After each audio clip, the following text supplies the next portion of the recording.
인생의 시험 13번째 시간입니다. 오늘은 성경 말씀을 이용한 악마의 시험이라는 제목으로 말씀 전합니다. 반복하는 말씀이지만 예수님께서 악마에게 받으셨던 세 가지 시험은 우리가 인생을 살면서 끊임없이 우리에게 반복되어지는 시험에 대한 예시이며 메타포라고 할 수 있습니다.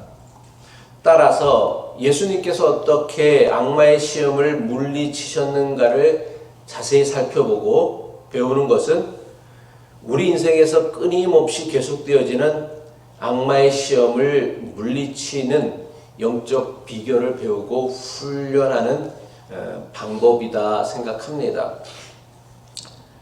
예수님을 넘어뜨리려고 했던 악마가 첫 번째 시험과 두 번째 시험에서 실패하자 예수님을 어디로 데려갔어요?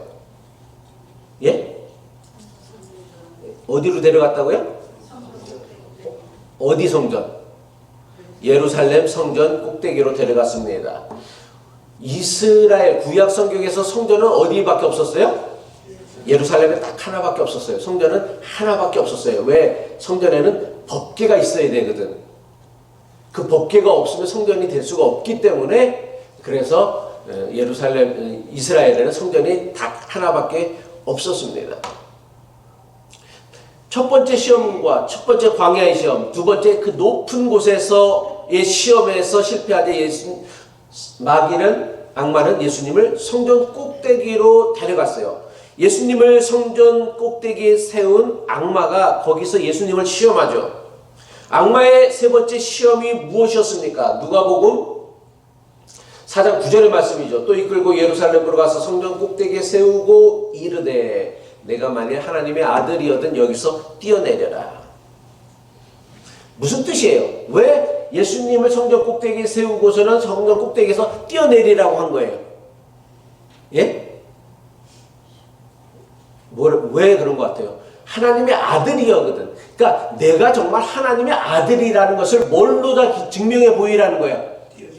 예? 뛰어내려서 죽으면 어떻게 되는 거예요?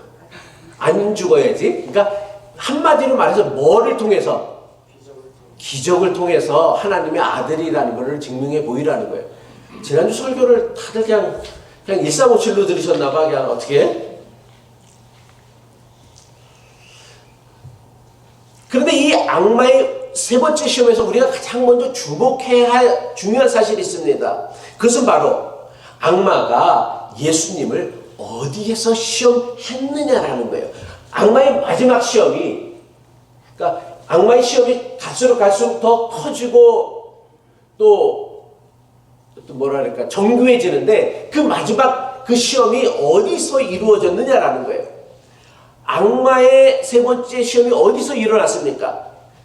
하나님을 대적하는 자 악마는 예수님을 이스라엘 사람들이, 우리는 뭐 성전에 하나님이 계신다라고 생각은, 뭐 성전에도 계시지만 우리가 기독교 신앙이 믿는 하나님은 무소부재, 하나님이 계시지 않은 곳은 어디에도 없다. 그래서 성전에도 계시지만 밖에도 계시고 우리 일상에도 계시고 우리 직장에도 계시고 우리 일터에도 계시고 우리 가정에도 계신다고 믿는데, 어쨌든 이스라엘 사람들은 하나님은 어디에 계신다고 믿었느냐? 성전에 계신다고 믿었어요. 근데 마귀의 세 번째 시험이 어디서 일어났느냐면 이스라엘 사람들이 하나님이 계신다라고 믿었던 예루살렘 성전에서 일어났다라는 거예요. 그리고 그 예루살렘 성전에서 예수님을 시험하셨어요. 그런데 이것은요, 단지 예수님만 시험한 것이 아니었어요. 또 누구도 시험한 거예요? 네? 누구도 시험한 것 같아요. 그림을 보면은. 그렇지. 만약에 이스라엘 백성들이 기적을 보고서 저 사람이 하나님의 아들이다 라고 믿었다라면 그 사람들도 다 뭐에 빠진 거야? 마귀의 시험에 걸려들고 것이 되어지고 만다라는 거예요. 그래서 이 마지막 시험은요, 예수님에 대한 시험이기도 하지만 그 예수님의 시험을 지켜봤던, 성전 꼭대기에 세워있던 예수님을 지켜봤던 사람들에 대한 시험이기도 하다라는 거예요. 악마가 하나님이 계신다고 하는 성전에서 예수님을 시험했다라는 것은요, 오늘 우리에게 매우 중요한 영적 도전을 주는 사건입니다. 교회는요, 악마의 시험이 없는 청정구역, 클린 에어리어가 아니에요. 오히려 교회는 세상의 그 어떤 것보다도 더 치열한 시험과 영적 싸움이 일어나는 곳입니다. 교인들이 왜 교회에서 시험에 빠져 넘어집니까? 교회는요, 세상의 그 어떤 것보다 더 많은 악마의 시험과 유혹이 있다라는 사실을 너무나 자주 그리고 너무나 쉽게 잊어버린다라는 거예요. 여기는 늘 시험이 있어요. 설교를 들을 때도 시험이 있고, 찬양을 들을 때도 시험이 있고, 기도를 들을 때도 시험이 있어요. 늘 우리는 시험에 의심하게도 하고, 때로는 고민하게도 하고, 또 때로는 갈등하게도 하고, 때로는 교인들의 어떤 그 신실하지 못한 모습을 보면서 실망하게 하기도 하고 실족하게도 하는 일들이 가장 빈번하게 일어나는 곳이 바로 교회다라는 말이에요. 그런데 교인들이 왜 교회에서 시험에 걸려 넘어지느냐? 여기는 영적인 싸움터라는 사실을 잊어버리고 여기가 마치 그 모든 악마의 시험으로부터 깨끗한 클린 지역이다라고 생각하기 때문에 사람들이, 교인들이 너무나 자주 시험에 걸려 넘어진다라는 것이죠. 대통령의 탄핵으로 어느 정도 그 한국의 계엄 사태가 마무리가 되어졌는데, 저는 뭐 우리 교회 교인들이 전반적으로 정치적으로 보수적인 성향들이 훨씬 더 많은 사람들이다라는 것을 제가 알고, 이민사회가 전체적으로 보수적이다라는 걸 알기 때문에, 그리고 또 교회가 정치의 눈으로 교회를 판단하지 말고, 교인들을 판가름하지 말고 믿음의 눈으로, 신앙의 눈으로, 예수님의 눈으로, 하나님 나라의 관점으로 정치를 바라봐야 되는데 사실 현실은 그렇지 못해요. 그래서 웬만하면 정치에 대해서 거의 언급을 하지 않습니다. 왜? 서로 다른 생각들이 있고 그 모든 다른 생각들은 다 나라를 사랑하는 마음이다라고 알고 있기 때문에. 근데 이번 계엄 사태를 보면서 우리가 깨달아야 되는 것은, 다른 건 모르는데 이 계엄 사태를 우리가 지지해서는 안 돼요. 만약에 이것이 전시였고 사변이었다고 한다면, 그래서 북한이 쳐들어왔거나 외적이 침략했다고 한다면 당연히 그 계엄령은 당연한 것이지만, 그 어떤 다른 이유로도 우리나라의 헌법이나 우리나라의 법은 이것을 허용하지 않는다란 말이에요.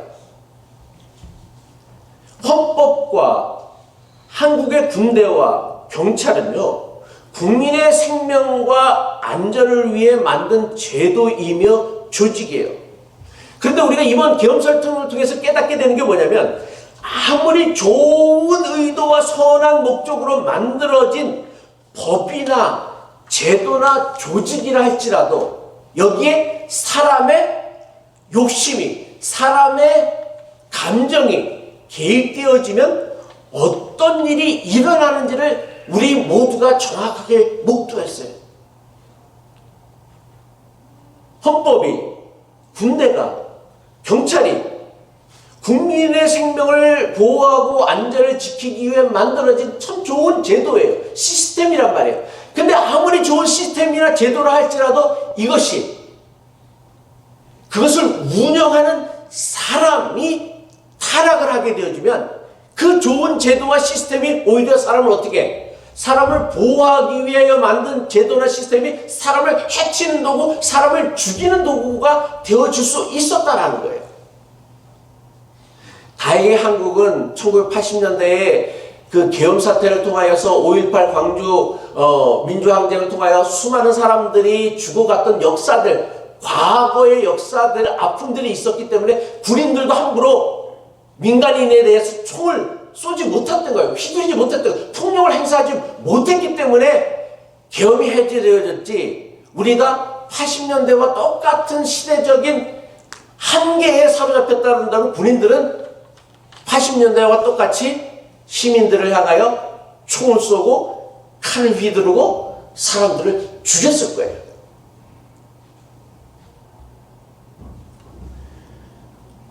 제가 왜 이런 얘기를 하냐면, 아무리 좋은 제도나 시스템이라 할지라도 그것을 운영하는 사람이 나쁜 마음을 품으면 아무리 좋은 것도 악하게 사용되어질 수 있다는 거예요. 이건 교회도 마찬가지라는 거예요. 교회는요, 하나님의 영광을 위하고 세상에 하나님 나라를 드러내고 보여줘야 하는 가장 거룩한 공동체입니다. 하지만 하나님의 영광을 위한다고 하는 교회의 모든 종교 활동은요, 그리고 교회라는 조직은요, 하나님을 위한 것이 되어질 수도 있지만 여기에 인간의 욕심이, 탐욕이, 탐심이 개입되어지면 하나님의 이름을 이용하여 자기를 높이고 자기를 자랑하는 수단으로 변질되어질 수 있다라는 거예요. 교회가 아무리 좋은 교리와 가르침과 시스템을 가지고 있다 할지라도 잘못된 사람이, 탐욕스러운 사람이 개입하게 되어지면 하나님을 가장 악하게 이용할 수도 있는 곳이 어디다? 바로 그것이 교회가 되어질 수 있다는 거예요. 그러니까 여러분들은 교회를 다니면서 교회만 다니면 되는 거야. 뭐 교회 다니면 됐지. 뭐 어느 교회든 뭐든 다 하나님 계시는 거 아니야 라고 생각하지만 아니요, 그렇지 않습니다. 하나님을 이용하여 자기 탐욕을 세우는 교회들이 세상에는 너무나 많다라는 거예요. 이거를 분별해낼 줄 알아야 되는 거예요. 그리고 내가 혹시 교회를 이용하고 사람들을 이용하여 내 탐욕을 채우는, 욕심을 채우는 수단으로 사용하고 있지 않은지를 돌아봐야 한다는 거예요. 교회 자체는 선한 것이면 분명하지만 우리가 거기에 탐욕이 개입되어지고 자기가 인정받고자 하는 욕구가 심하게 개입되어진다고 한다면 우리는 하나님을 이용하여서 자기의 욕심을 채우는, 그래서 교회를 세상의 그 많은 숱한 기관이나 단체들보다도 보잘것없는, 하찮것없는 그렇고 그런 곳으로 만들어 버리고 만다라는 거예요. 오늘날 왜 교회가 세상으로부터 질타과 비난의 대상을 받고 있습니까? 교회가 하나님의 이름을 드러내는 것이 아니라 교회를 이용하고 하나님을 이용하여 자기의 정치적 욕심을 이루려고 하고 자기의 탐욕을 이루려고 하고 자기의 인기를, 자기를 높이려고 하고 그렇게 하기 때문에 오늘날 교회가 세상보다 못한 곳이 되어져서 세상 사람들이 교회를 걱정하고 있는 그런 이 안타까운 현실들을 우리가 맞고 있다라는 거예요.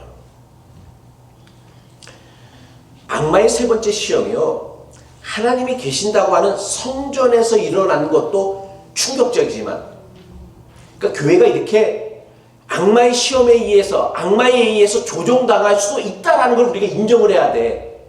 근데 우리가 이걸 인정을 안 하니까 자꾸 문제가 되는 건데, 그럴 수 있다라는 걸 알아야 되는 거예요. 그래서 성경은 이 말씀을 보여주고 있는 거예요. 왜? 하필이면 그 하나님이 계신다라고 예루살렘 성전에서 하나님 그 악마도 물리치지 못하는 거야? 라는 게 아니라 이게 사람들, 악마, 하나님을 대적하는 사람들에 의해서 악용되어질 수 있다는 것을 보여주기 위하여 예수님의 세 번째 시험이 예루살렘 성전에서 일어났다는 것을 성경이 기록하고 있다는 거예요. 근데 이것보다 더 충격적이고 놀라운 사건이 있어요. 악마가요, 예수님을 성전 꼭대기에 세웠습니다. 그리고는 어떻게 말합니까? 내가 정말 하나님의 아들이거든 이 성전 꼭대기에서 뛰어내리라고 했어요. 그런데 악마가 예수님을 성전 꼭대기에서 뛰어내리라고 하면서 어떤 말로 악마가 예수님을 유혹했습니까? 성경 말씀이죠. 누가복음 4장 10절에 말씀하기를, 성경에 기록하기를, 이게 누가 한 말이에요? 4장 10절이 누가 한 말이에요?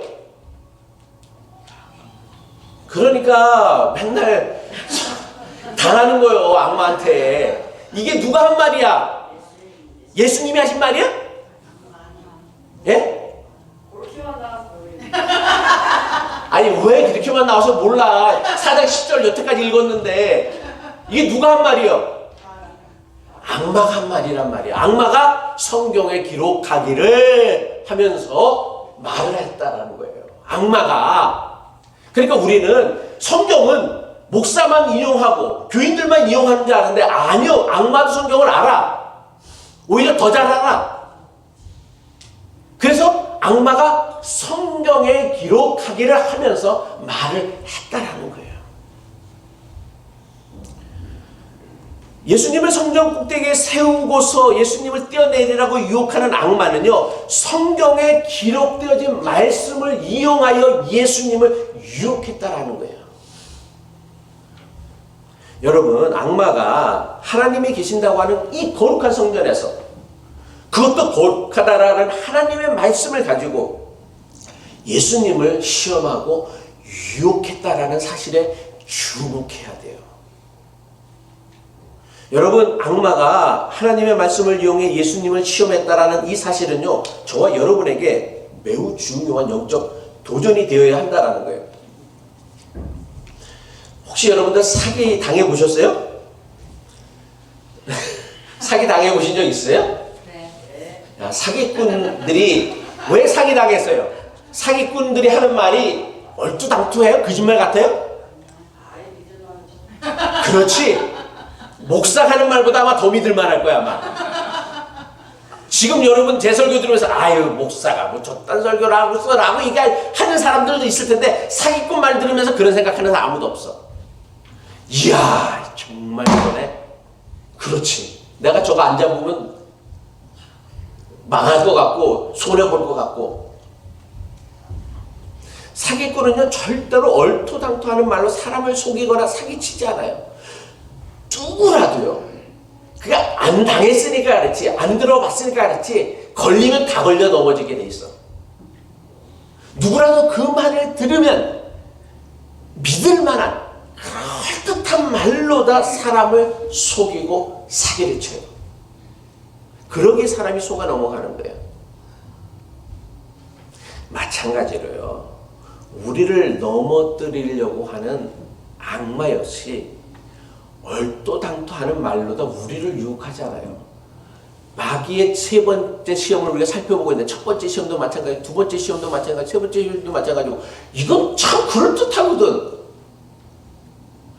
이렇게만 하기만 하면은 진짜 가성비 갑이야, 아주.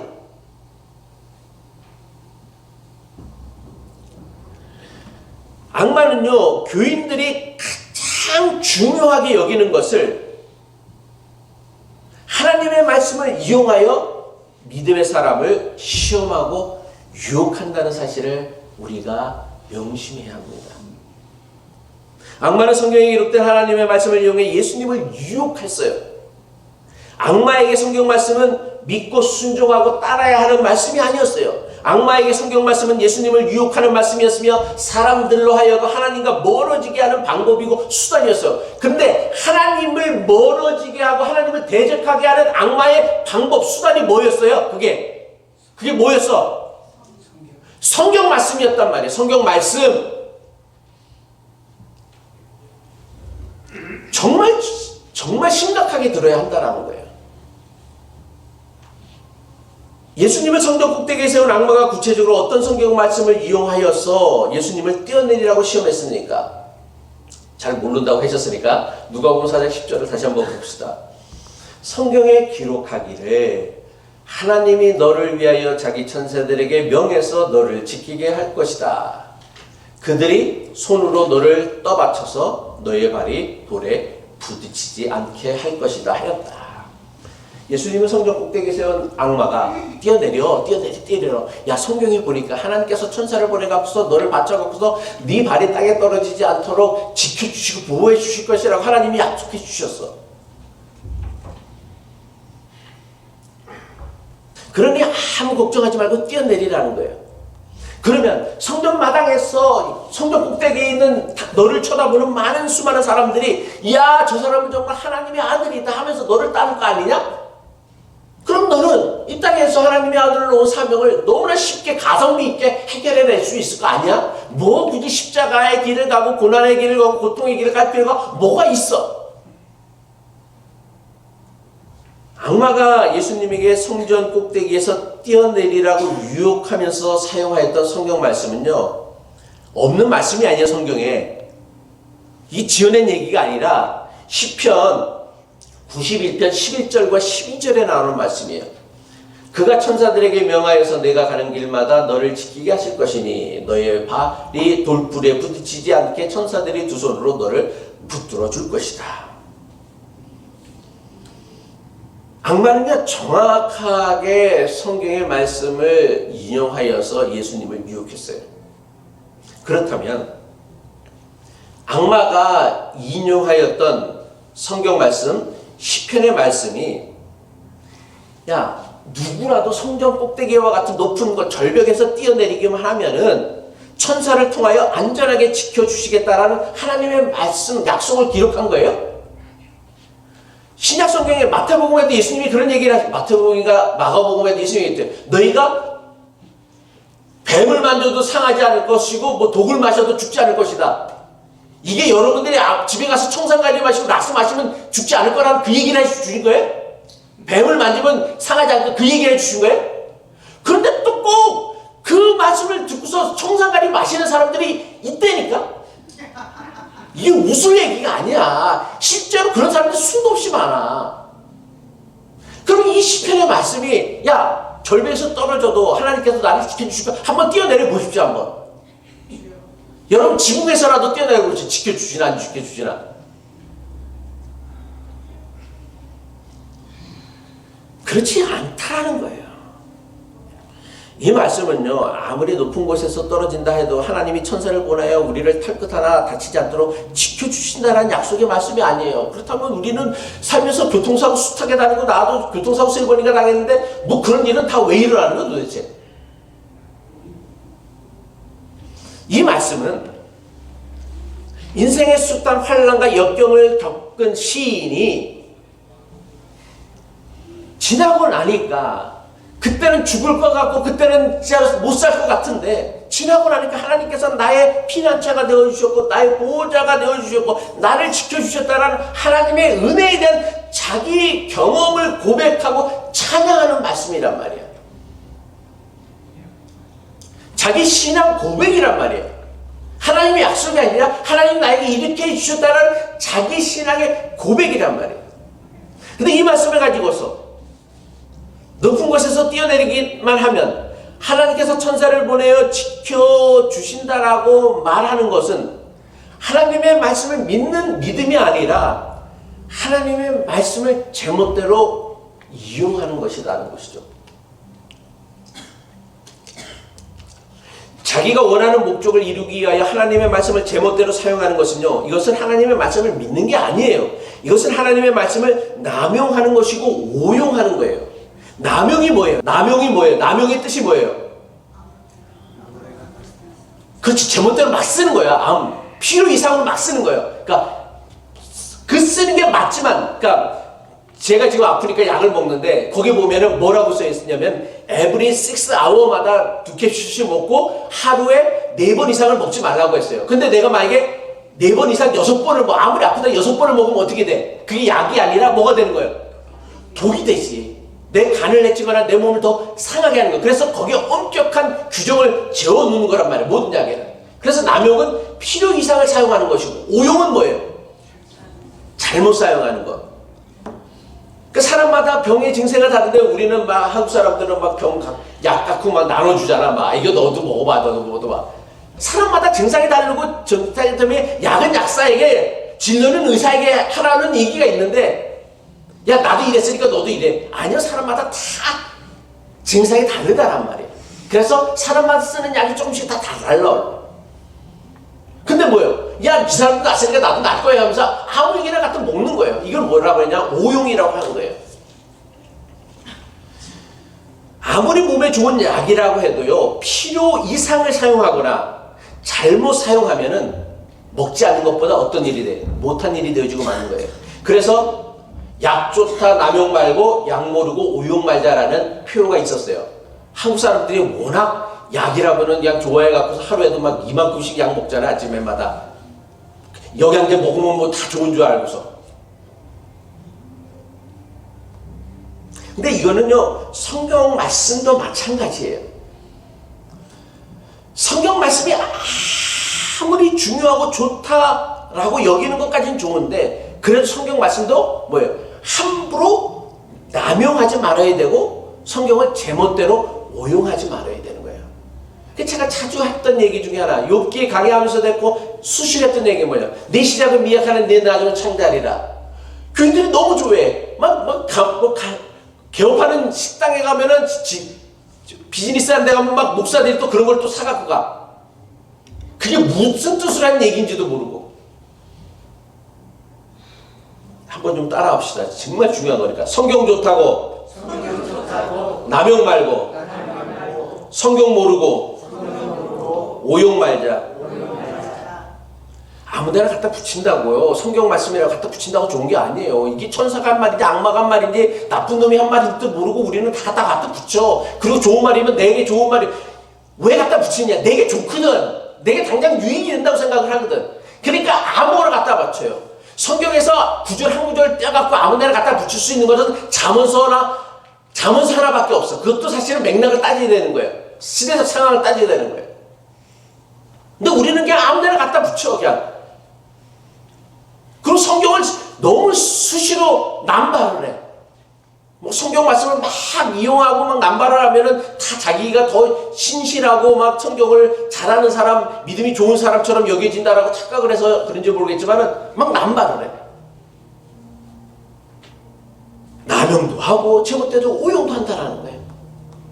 성경은요, 분명 사람을 살리는 생명의 말씀임에 틀림이 없습니다. 그래서 지금까지 수많은 사람이 성경 말씀으로 구원을 받고 새로운 삶과 생명을 얻었으면 우리가 부인할 수 없어요. 하지만 생각을 해보세요. 사람을 살릴 수 있는 능력 있는 말씀이 성경 말씀이기 때문에 성경 말씀에는 또 어떤 능력도 있는 거야? 네? 살릴 수 있으면 어떤 능력도 있어요? 죽일 수도 있다는 걸 알아야지. 살릴 수 있다는 것은 역설적으로 그 살릴 수 있는 말씀을 잘못 쓰게 되면, 잘못 사용하게 되면 어떻게 되어진다? 죽일 수 있다는 거. 의사의 메스가 사람을 살리는 도구로 사용되어질 수도 있지만 사람을 죽이는 도구가 되어질 수도 있다는 거. 잘못 사용하면, 수술 잘못하면 죽는 거예요. 성경 말씀도 마찬가지다라는 거예요. 함부로 잘못 사게 되어지면 생명을 살리는 게 아니라 그 영혼을 정말 엉뚱한 곳에 나락에 빠지게 만드는 것이 성경 말씀이란 말이에요. 성경을 함부로 남용하거나 제멋대로 오용하는 것은요, 굳이 악마에게만 해당되어지는 게 아니에요. 너무나 많은 교회의 지도자가, 그리고 교인들이 자기 자신을 합리화하고 정당화하며 자기 욕심과 목적을 이루기 위하여 성경 말씀을 제멋대로 이용한다라는 거예요. 신앙을 이용한다라는 거예요. 심지어 교회의 역사를 보면 사랑과 구원의 성경 말씀을 이용하여서 차별과 폭력, 그리고 노예 제도를 정당화했으며 지금도 수많은 사람들을 혐오하고 증오하는 수단으로 뭐가 사용되어져? 성경이 사용되어지고 있다는 거예요. 뭐예요? 성경이 그런 용도로 사용하라고 우리에게 주신 거예요?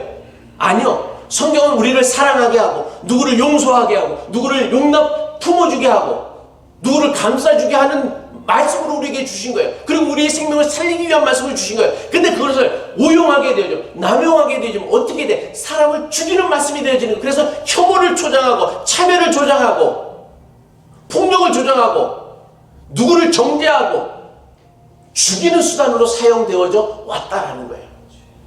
이게요, 그냥이 아니에요. 교회의 역사가 그랬단 말이에요. 교회의 역사가 종교재판을 통하여 정말 너무나 많은 사람들을 마녀 사냥으로 해갖고 종교재판을 해갖고 수없이 많은 사람들을 죽여왔어요. 뭐를 이용해서? 성경의 권위를 이용해갖고서. 왜? 성경을 남용하고 오용하였기 때문이라는 것이죠. 오늘날 교회의 심각한 위기와 교인들의 신앙 위기도 나는 크게 다르지 않다고 생각합니다. 목사와 교인들의 타락과 부패는 모두 하나님의 말씀인 성경을 쓸데없이 남용하거나 자기 유리한 대로, 자기에게 편한 대로, 제멋대로 오용하였기 때문에 생겨난 결과였다는 거예요.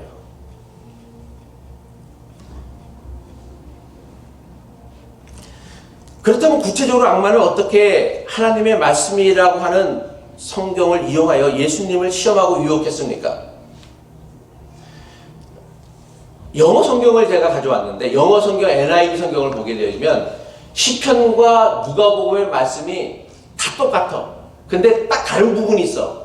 제가 빨간 표시하는 부분. In all your ways라고 했고 사탄은 그 말씀을 in all your ways를 빼버리고 거기다가 carefully라고 했어요. 이 단어 하나 싹 바꿔치기 함으로 말미암아 그 의미가 완전히 달라졌다라는 거예요. 시편 91편 11절과 11절 말씀이 전하려고 한 본래 뜻이 뭡니까? 천사들이 붙잡아서 발이 돌에 부딪히지 않게 한다라는 표현은 뭐냐면 하나님께서 내가 가는 길마다 자기가 가는 길마다 지켜주셨다라는 것을 고백하는 일종의 시적인 메타포였단 말이야. 그런데 악마는 성경 말씀을 제멋대로 이용하고 오용하여서 엉뚱한 상황에 적용하여서 예수님을 시험하고 유혹한 거예요. 성경에 기록된 말씀이라고 앞뒤 맥락에 상관없이 성경 말씀을 제멋대로 사용하거나 적용하는 것은요, 하나님 말씀을 함부로 남용하는 것이며 이것을 의도적으로 고의로 하는 것은 하나님 말씀을 오용하는 거예요. 이거는요, 하나님을 믿는 믿음이 아니라 하나님을 이용하는 악한 일이다라는 거예요. 요번에 계엄을 일으킨 군 장성들, 별들이 국회에 와서 증언하는 내용을 보면서 내가 너무나 황당했어요. 우리 이제 남자들은 군대를 갔다 오니까 갔다 온 사람들은 알겠지만은 별이 얼마나 높은지 알죠, 그죠? 별이라고 하면 진짜 별이 하늘의 별같이 여겼단 말이야. 그런 그 어마어마한 무시한 별을 단 사람들이 다 자기는 잘못이 없대. 시켜서 했대. 이게 교인들의 변명과 똑같아요. 자기는 아무 잘못 없어. 목사가 그렇게 가르쳐줬대. 목사가 그럼 죽으라면 죽을 거야?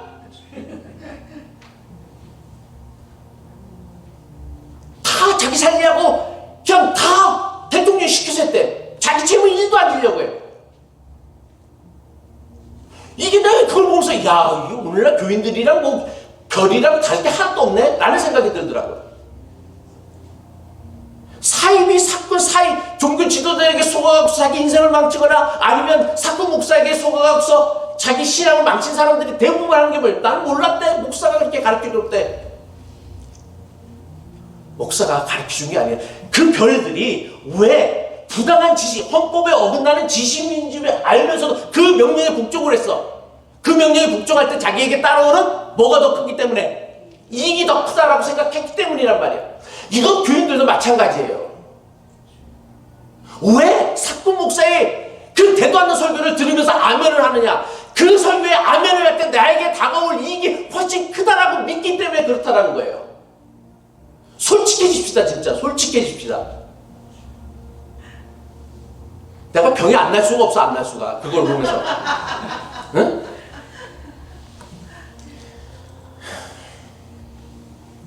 성경 말씀을 이용하여 사람들의 마음을 빼앗거나 시험하는 것은요, 사이비 종교 지도자나 사건 목사들의 가장 전형적인 방법이에요. 이들은요 98% 맞는 말을 합니다. 성경에 기록된 말씀을 이용해요. 별 중요하지 않은 말들은 다 맞는 말을 해. 근데 정말 중요한 결정적인 말은 거짓말이야. 이 2%의 거짓말로 사람을 미혹하고 사람을 속인다라는 거예요. 사기꾼들이 이렇게 한다는 말이에요. 이걸 우리가 분별할 수 있어야 돼요. 이거를 분별하지 못하면 결국 악마의 시험에 넘어가서는 하나님을 믿는다고 하면서도 실제로는 하나님을 대적하는 신앙생활을 하는 것이 되어지고 만다라는 것이죠. 말씀을 마칩니다. 교회를 위한다는 명분을 앞세워 목사가 성경을 함부로 남용하거나 제멋대로 오용하는 설교를 해서는 안 되죠. 근데 이것은 교인들도 마찬가지예요. 성경 말씀을 제발 자기 입맛대로 들으려고 해서는 안 된다는 거예요. 때로는 성경 말씀이 듣기에 불편하고 나에게 이익이 되지 않는다고 해도 하나님 말씀을 정직하게 듣고 순종하는 훈련을 해야 하는 거예요. 그래야 이 거룩한 교회가 악마에 의해서 농락당하고 이용당해지는 그렇고 그런 하찮은 곳이 아니라 거룩한 하나님의 나라를 드러내는 하나님의 기관이 될 수 있다는 거예요. 바라기는 하나님께서 주신 바른 분별력과 믿음으로 우리를 시험하고 유혹하는 악마의 시험을 잘 잘 분별하고 극복하고 이겨나갈 수 있는 믿음의 삶이 되어지시기를 주님의 이름으로 간절히 축복합니다. 아멘.